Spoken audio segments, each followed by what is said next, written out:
Selamat siang, saya Wulan Seviana dari kelas 12 IPS 2 SMA Negeri 21 Batam. Di sini saya akan membuat tugas video praktek sejarah tentang menceritakan asal-usul nenek moyang bangsa Indonesia. Teori asal-usul nenek moyang bangsa Indonesia. Indonesia adalah bangsa yang besar dengan berbagai macam suku, ras, agama, dan wilayah. Itulah sebabnya wajar jika bangsa Indonesia juga memiliki banyak kebudayaan dan sumber daya alam yang banyak, termasuk kekayaan alam, kekayaan intelektual, dan kekayaan leluhurnya. Dari luas dan besarnya bangsa ini, kita pernah berpikir bagaimana teori asal-usul nenek moyang sehingga banyak budaya yang menyebar di Indonesia. Nah, di sini kita akan pelajarin apa itu. Ada beberapa teori asal-usul nenek moyang yang populer di kalangan para ahli, baik dari dalam negeri ataupun dari luar negeri. Berikut penjelasan tentang asal-usul teori nenek moyang bangsa Indonesia. Yang pertama yaitu ada teori Yunan. Teori Yunan ini mengungkapkan asal-usul nenek moyang berasal dari Tiongkok, tepatnya daerah Yunan. Ingat ya, daerah Yunan tetapi bukan Yunani, Yunan. Nenek moyang bangsa Indonesia dipercaya telah meninggalkan wilayah Yunan di sekitar hulu sungai Salwen dan sungai Mekong dengan memiliki tanah yang subur. Diperkirakan karena bencana alam dan serangan suku bangsa lain, maka mereka mulai bergerak untuk berpindah. Jadi awal mulanya ini suku Yunan ini bergerak lewat dari Tiongkok. Orang-orang menjadi nenek moyang bangsa Indonesia memiliki kebudayaan kelautan yang sangat baik, yakni sebagai penemu model asli perahu bercadik yang menjadi ciri khas kapal-kapal bangsa Indonesia saat itu. Penduduk Austronesia yang masih termasuk dalam wilayah Kepulauan Nusantara ini kemudian menetap dan akhirnya disebut dengan bangsa Melayu Indonesia. Orang-orang yang menjadi nenek moyang langsung dari bangsa Indonesia sekarang, menurut para ahli antara lain J.R. Logon, R.H. Gaydon, J.H. Kern, dan J.R. Oster. Dasar utama Yunan ditemukannya kapak tua di wilayah Nusantara yang memiliki ciri khas yang sama dengan kapak tua di wilayah Asia Tenggara. Penemuan tersebut menandakan adanya proses migrasi manusia di wilayah Asia Tenggara ke Kepulauan di Nusantara. Adanya migrasi tersebut, manusia tersebut memiliki kepercayaan yang bersama, yaitu memiliki alat yaitu kapak. Faktor terdesak oleh bangsa yang lebih kuat. Berdasarkan peristiwa tersebut, teori Yunan menandakan ada 3 gelombang kedatangan tersebut, antara lain Proto-Melayu, Deutero-Melayu, dan Melanesoid. Hal yang mendasari teori Yunan yaitu adanya ditemukannya kesamaan bahasa yang digunakan masyarakat di Kepulauan Nusantara dengan bahasa yang ada di Kamboja, yakni bahasa Melayu Polinesia. Fenomena tersebut menandakan bahwa orang-orang Kamboja berasal dari Yunan dengan cara menyusuri sungai Mekong. Arus migrasi atau perpindahan tersebut kemudian diteruskan saat sebagian mereka melanjutkan pergerakan tersebut ke wilayah kepulauan di Nusantara. Jadi kesamaan bahasa Melayu dengan bahasa Cham di Kamboja menandakan adanya hubungan dengan dataran di Yunan.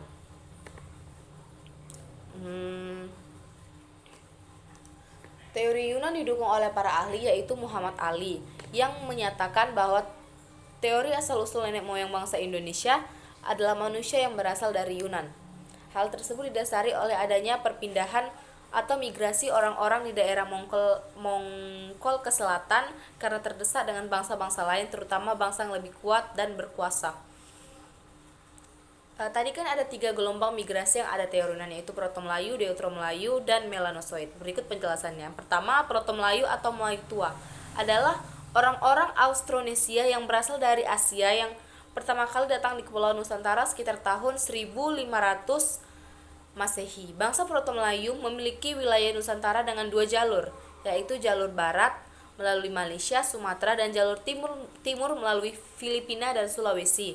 Bangsa Proto-Melayu ini memiliki kebudayaan yang lebih tinggi dibandingkan manusia purba sebelumnya. Kebudayaannya tersebut adalah batu bara atau disebut juga zaman Neolitikum, yang pembuatan batunya sudah dihaluskan. Berdasarkan penelitian, daerah Sumatera Utara telah terjadi perpaduan antara tradisi kapak persegi dan kapak lonjong. Tradisi tersebut dibawa oleh orang-orang Austronesia yang datang dari arah utara atau melalui Filipina dan Sulawesi. Perlu diketahui bahwa keturunan asli bangsa Proto-Melayu adalah suku Dayak dan suku Toraja yang masuk dalam suku bangsa Indonesia. Yang kedua, Deutero-Melayu. Bangsa Deutero-Melayu adalah kemudian berhasil mendesak dan akhirnya berasimilasi dengan bangsa pendahulunya, yakni bangsa Proto-Melayu. Hal ini terjadi pada kurun waktu sekitar tahun 400 sampai 300 Sehi, yakni gelombang kedua nenek moyang bangsa Indonesia datang ke wilayah Nusantara. Bangsa Melayu muda ini masuk ke Nusantara dengan jalur barat dengan menempuh rute dari Yunan, lebih tepatnya Teluk Tonkin, Vietnam, Semenanjung Malaysia, dan akhirnya sampai di wilayah Nusantara. Bangsa ini telah memiliki kebudayaan yang lebih maju dibandingkan masa pendahulunya atau Proto-Melayu. Jadi bangsa ini memiliki kebudayaan yang lumayan maju daripada bangsa Proto-Melayu. Karena sudah bisa menghasilkan barang-barang dari perunggu dan besi. Contohnya ada kapak lonjong, kapak serpatu, dan bentuk-bentuk nekara. Selain kebudayaan logam, bangsa ini juga mulai mengembangkan kebudayaan megalitikum. Contohnya membuat menhir atau tugu batu dan unden berundak. Keturunan bangsa Deutero-Melayu adalah Melayu Muda, suku Jawa, Melayu, Bugis, termasuk suku bangsa Indonesia. Yang ketiga, Melanosoid. Bangsa Melanosoid ini mulai hadir juga di sekitar wilayah Papua pada akhir zaman 70.000 Sehi Masehi. Yang kedua, pertama tadi teori Yunan dan yang kedua teori Nusantara. Teori asal-usul nenek moyang Indonesia berikutnya adalah teori Nusantara, yang bisa dibilang sangat berbeda dengan teori Yunan. Teori ini menyebutkan bahwa bangsa Indonesia dari wilayah Indonesia itu sendiri tidak memiliki proses migrasi atau dari daerah manapun. Teori Nusantara ini didukung para ahli, antara lain Muhammad Yamin.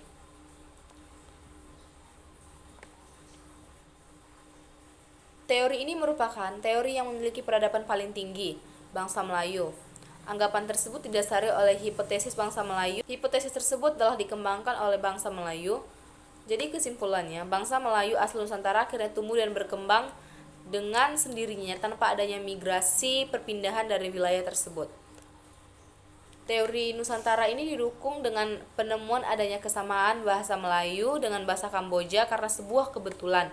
Kemudian penemuan Homo solensis dan Homo wajakensis di Pulau Jawa menjadi penanda bahwa keturunan bangsa Melayu memiliki kompetensi berasal dari Jawa. Dalam teori Nusantara tersebut tidak berasal dari luar dan mereka menetap serta berkembang di wilayah Indonesia itu sendiri, di mana teori tersebut didasarkan pada banyaknya fosil manusia purba yang ditemukan di Indonesia.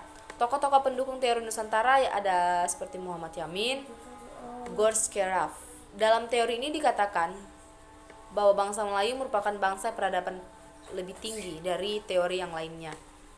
Teori Nusantara tersebut seperti dengan nama Indonesia yaitu Nusantara, jadi memiliki banyak kebudayaan. Teori yang ketiga, teori yang terakhir yaitu teori out of Africa. Teori ini merupakan teori yang sangat berbeda dengan teori yang lainnya. Berbeda dengan kedua teori tersebut, teori Yunan dan teori Nusantara. Teori ini mengungkapkan bahwa asal-usul nenek moyang bangsa Indonesia berasal dari Afrika. Anggapan ini berdasarkan pada kajian genetika lewat penelitian DNA, mitokondria, gen perempuan dan gen laki-laki. Mereka bermigrasi dari Afrika hingga ke wilayah Australia yang sudah mendekati wilayah Nusantara.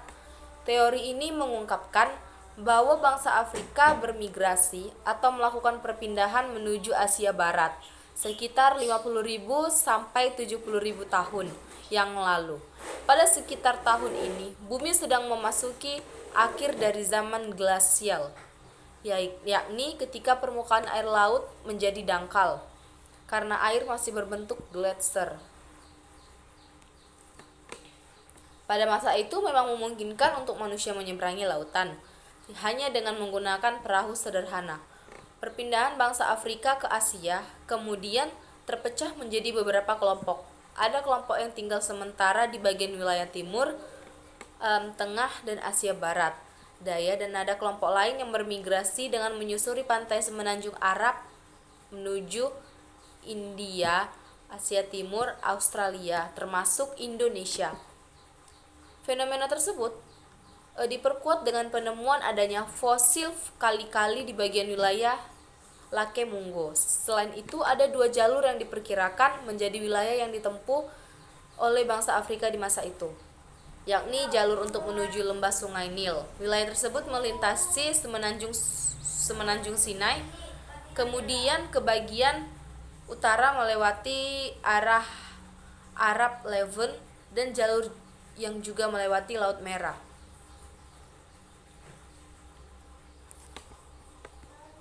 Oh iya, ada lagi teori yang menjelaskan tentang asal nenek moyang. Teori yang keempat atau yang terakhir,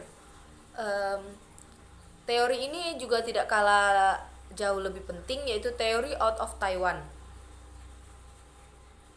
Asal usul nenek moyang hampir serupa dengan teori-teori sebelumnya. Teori out of Taiwan mengungkapkan bahwa asal usul nenek moyang bangsa Indonesia adalah berasal dari kepulauan Formosa atau wilayah Taiwan. Teori ini rupanya didukung oleh ahli yang bernama Harry Truman Simanjuntak yang mendasari atas argumen pada teori ini. Dasar utama teori out of Taiwan yang pertama adalah tidak adanya pola genetika yang sama antara kromosom manusia bangsa Indonesia dengan manusia dari bangsa Tiongkok. Masih berdasarkan teori ini, bahasa yang digunakan dan berkembang Nusantara adalah bahasa yang masuk dalam rumpun bahasa Austronesia. Bahasa rumpun Austronesia digunakan oleh para leluhur bangsa Indonesia, terutama yang menetap di Pulau Formosa. Jadi dari segi bahasa sudah jelas bahwa orang-orang Nusantara mengadopsi budaya Austronesia dan mengembangkan hingga menjadi bangsa Indonesia seperti ini. Nah, teori out of Taiwan merupakan teori yang menerangkan jika manusia yang berada di Indonesia terbentuk berasal dari Taiwan, bukan dari Cina. Lebih banyak dipendukung karena ditopang oleh bukti arkeologis. Menurut Historia teori out of Taiwan, lebih banyak pendukung karena ditopang oleh bukti arkeologis. Diketahui jika teori Taiwan menyimpang bukti budaya Austronesia yang tua. Sebelum sampai dan menetap di sana, orang Austronesia pertama diyakini dari wilayah Cina Selatan. Di Cina Selatan, tepatnya di Hamudu, ditemukan sisa-sisa tembikar, alat pertanian, kayu dan tulang, bukti untuk pertukangan dan pembuatan kapal. Kemudian ada dayung, kumparan pemintai benang atau merenun anyaman, tali, dan sejumlah besar padi yang dipanen. Temuan-temuan tersebut menunjukkan adanya pergeseran gaya hidup berburu yang diduga berasal dari masa Paleotik Asia Timur, kehidupan menetap sambil bertani dan berternak. Kemudian mereka bergeser menuju kepulauan Filipina. Satu kelompok bergerak ke barat daya melalui Kalimantan, Sumatera, dan Jawa. Kelompok lain ke arah selatan menuju Sulawesi. Jadi teori Taiwan ini adalah teori yang berasal dari Taiwan atau Kepulauan Formosa. Pendukung teori Taiwan out of Taiwan ini adalah Muhammad Yamin, Harry Truman Simanjuntak, J. Crawford, K. Hilmi, dan Goris Craft.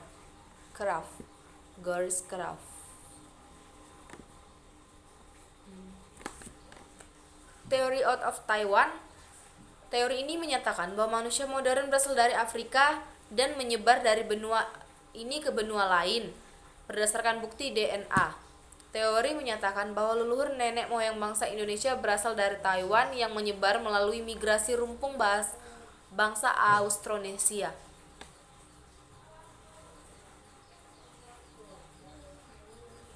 Teori of Taiwan ini didasari oleh teori yang menjelaskan bahwa nenek moyang bangsa bukanlah dari Cina, melainkan dari Taiwan.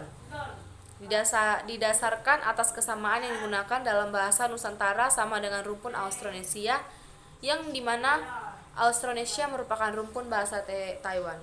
Nah, sekian asal-usul yang dapat saya sampaikan tentang asal-usul bangsa Indonesia, nenek moyang bangsa Indonesia.